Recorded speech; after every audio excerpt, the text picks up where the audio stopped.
दोस्तों, जितना बिहार में ठंड बढ़ रहा है, जितना बिहार में कोहरा बढ़ रहा है, उतना ही राजनीति सरगर्मी बढ़ रही है।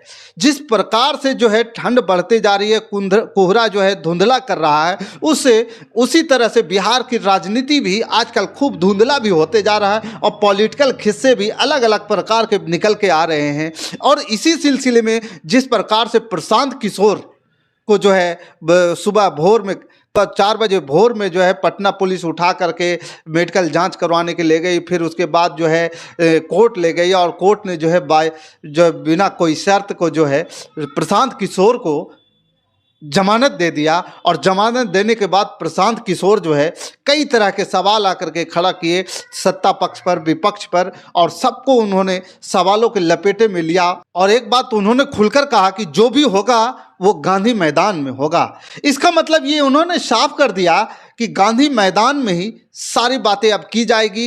अब प्रशांत किशोर जो है जिद पे अड़ चुके हैं, अब गांधी मैदान में ही करेंगे। दोस्तों, इस बात को भी समझना जरूरी है कि क्या प्रशांत किशोर की अगली रणनीति क्या होगी, उन्होंने पहले क्या किया, अब आगे क्या करेंगे, इससे बीपीएससी के छात्र उनके साथ क्या करेंगे और कौन कौन लोग उनके साथ आएंगे, और तेजस्वी का अब एक्शन ऑफ मोड क्या होगा, नीतीश कुमार का एक्शन ऑफ मोड क्या होगा, इन तमाम चीज़ों पर चर्चा करेंगे। और साथ ही साथ प्रशांत किशोर के इस यात्रा को लेकर के, प्रशांत किशोर के जो राजनीतिक यात्रा जो शुरू हुई है जब से पार्टी लॉन्च हुई है, उस पर भी हम थोड़ा सा झलक डालते हुए यहाँ तक पहुँचेंगे। और दोस्तों नमस्कार, मैं हूँ पवन चंचल और आप देखना शुरू कर चुके हैं जन जोश न्यूज़। अगर आप इसे फेसबुक पे देख रहे हैं तो फॉलो कीजिए और यूट्यूब पे देख रहे हैं तो सब्सक्राइब कीजिए। देखिए, प्रशांत किशोर एक जुझारू नेता है, इसमें कोई शक नहीं होना चाहिए। कि आप देखिए जिस तरीके से उन्होंने बिहार में पदयात्रा शुरू की, गली गली, गांव गांव, पंचायत पंचायत घूमे, और अब बीपीएससी के अभ्यर्थियों को लेकर के उन्होंने जो आंदोलन की शुरुआत की है, आमरण अनशन उनका अभी भी जारी है। उन्होंने सशर्त बेल लेने से इनकार कर दिया था। बाद में कोर्ट जो है उन्हें बिना कोई शर्त को बेल दे दिया और उसके बाद फिर आकर के प्रेस कॉन्फ्रेंस भी किए। तो इधर काफ़ी वर्षों से इस प्रकार के नेता का, इस प्रकार के जुझारूपन किसी भी नेता में दिखाई नहीं देता है, जो कि व्यवस्था परिवर्तन के लिए इस तरह के आंदोलन एक तरीके से नई दिशा दे रहे हैं। 1974 के आंदोलन के बाद से बिहार में प्रशांत किशोर ने कोशिश की है कि यह नहीं कर रहा हूं कि 1974 का आंदोलन बन जाएगा, लेकिन व्यवस्था बदलने की जो बात वह कह रहे हैं, जिस प्रकार से उनकी जो रणनीति दिखाई दे रही है, वह अदालत उनको जो है बेल दे देता है, लेकिन वह बेल लेने से पहले इनकार कर देते हैं और बिना शर्त फिर अदालत जो है बेल दे देती है। अदालत जो है पहले सशर्त बेल देती है और वो बेल लेने से इनकार कर देते हैं, क्योंकि उसमें लिखा रहता है कि बेल बॉन्ड में कि अब आप यह काम नहीं करेंगे, यानी कि आंदोलन नहीं करेंगे, अभ्यर्थी की बात नहीं उठाएंगे। तो इस बात को उन्होंने मानने से इनकार कर दिया। अदालत का सामना करते हुए देखिए, पिछले 5 दिनों से प्रशांत किशोर धरने पर बैठे हुए थे, आमरण अनशन पर बैठे हुए थे। धरना तो था ही, आमरण अनशन था पटना के गांधी मैदान में। और उसी गांधी मैदान में जहां 1974 के आंदोलन की शुरुआत हुई थी, तब गांधी मैदान में बैठकर धरना देने का अपराध है। प्रशासनिक नज़र से कोई भी ऐसा नहीं कर सकता है, मतलब प्रतिबंधित एरिया है। वो इन्हें गिरफ्तार किया, डिटेन किया, बल्कि फिर कई घंटों तक उनका जो है मेडिकल चेकअप कराने के लिए टहलते रहा, घूमते रहा, और अंत में कोर्ट में पेश किया गया। उनको बेल भी दिया, लेकिन बेल लेने के बजाय उन्होंने जेल जाना स्वीकार किया और यह भी कहा कि जेल में भी उनका आमरण अनशन जारी रहेगा। बहुत सारे उतार चढ़ाव आए इस प्रक्रिया में, पूरे प्रकरण में। हालांकि 17वीं जो बीपीएससी की परीक्षा दोबारा ली जानी थी, वह ली जा चुकी है। 4 जनवरी को अगले कुछ दिनों में उसका रिजल्ट भी आ जाएगा। लेकिन एक कसक है कि टीस है कि अभ्यर्थियों में जो निकलकर सामने आया है, सामाजिक एक सर्वे हुआ है, एक संस्था है सामाजिक अंकेक्षण का जो ऑडिट करते हैं, उस आधार पर जो बात है सामने निकल करके आया है, वो रिजल्ट मैं आपको बता रहा हूँ। ऑनलाइन अभ्यर्थियों से ये कही जा रही है, कोशिश की गई कि जो अभी परीक्षा ली है, आयोग ने दोबारा 12,000 अभ्यर्थियों की जो बापू परीक्षा सभागार में परीक्षा रद्द होने की वजह से दोबारा जिन्होंने देना था, हालांकि उसमें काफ़ी कम अभ्यर्थी जो है टर्न अप किया। 8,000 अभ्यर्थी ने ही परीक्षा दी, 4,000 ने नहीं दिया। लेकिन जो इस सर्वे में जिन अभ्यर्थियों ने हिस्सा लिया, मैं इसलिए कह रहा हूँ कि सरकार को भी इसके बारे में सोचना चाहिए।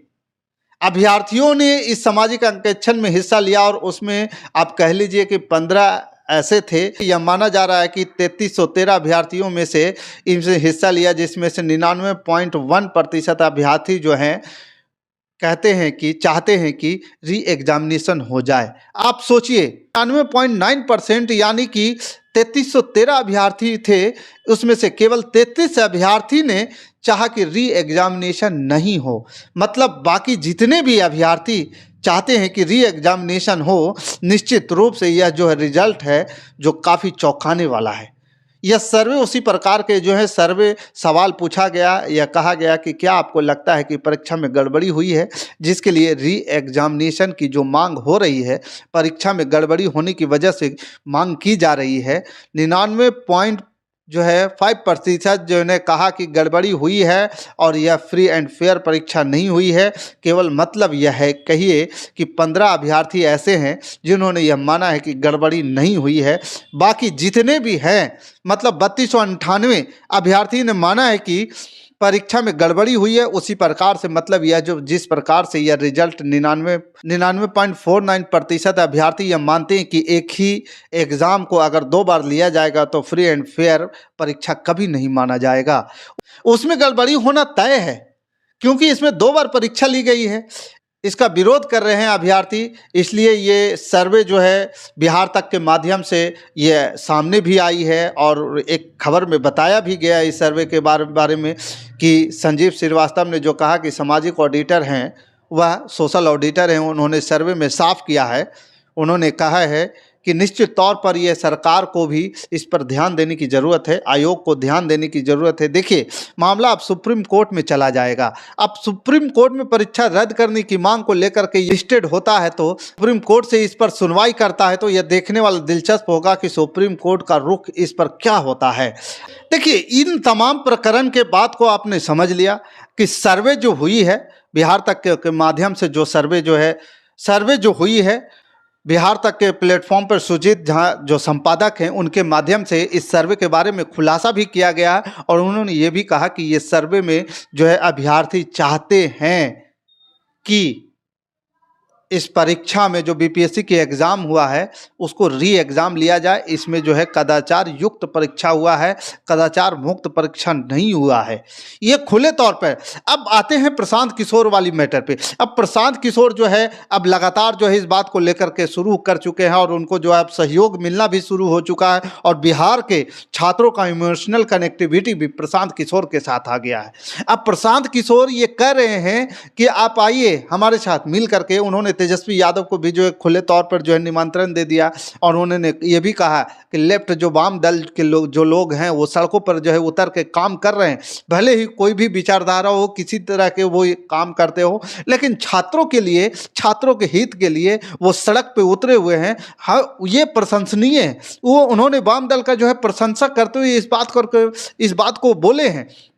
साथ ही उन्होंने ये भी कहा है कि कांग्रेस और साथ ही उन्होंने ये भी कहा है कि जो है तेजस्वी यादव को घर में जो है आग जलाते हुए, आग सेकते हुए ये तस्वीरें सोशल मीडिया पर ये डालने के लिए उनके पास वक्त है, लेकिन बीपीएससी के छात्रों के लिए सड़क पर आने के लिए, संसद जो है धरना पे बैठने के लिए उनके पास समय नहीं है।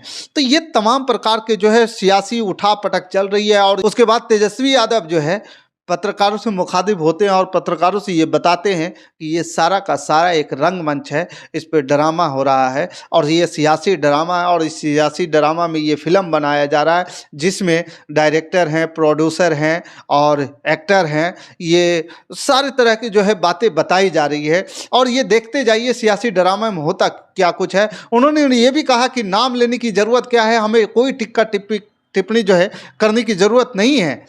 ये जो प्रशांत किशोर जो कर रहे हैं वो अपना जो है सियासी ड्रामा करते रहे, मतलब उनका इशारा इस तरह का था, लेकिन हमें जो करना है हम उस तरह से बीपीएससी के छात्रों की मदद करते रहेंगे। लेकिन इसी में आपको क्या लगता है कि प्रशांत किशोर जो है अब जो है इस लड़ाई को बड़ी कर देंगे? चूँकि एक स्ट्रेटेजिक आदमी है, पॉलिटिकल स्ट्रेटेजी बनाने में प्रशांत किशोर को जो है महारत हासिल है, तो आपको क्या लगता है कि आने वाले समय में इस मुद्दा को हवा दे करके बड़ा बनाया जा सकता है, इस आंदोलन को पूरे बिहार के गांव-गांव तक पहुंचाया जा सकता है? अगर आप बाकी आपका इस पर क्या विचार है, आप हमें कमेंट कर जरूर बताइएगा। हमारे साथ बने रहने के लिए धन्यवाद। जय हिंद, जय भारत।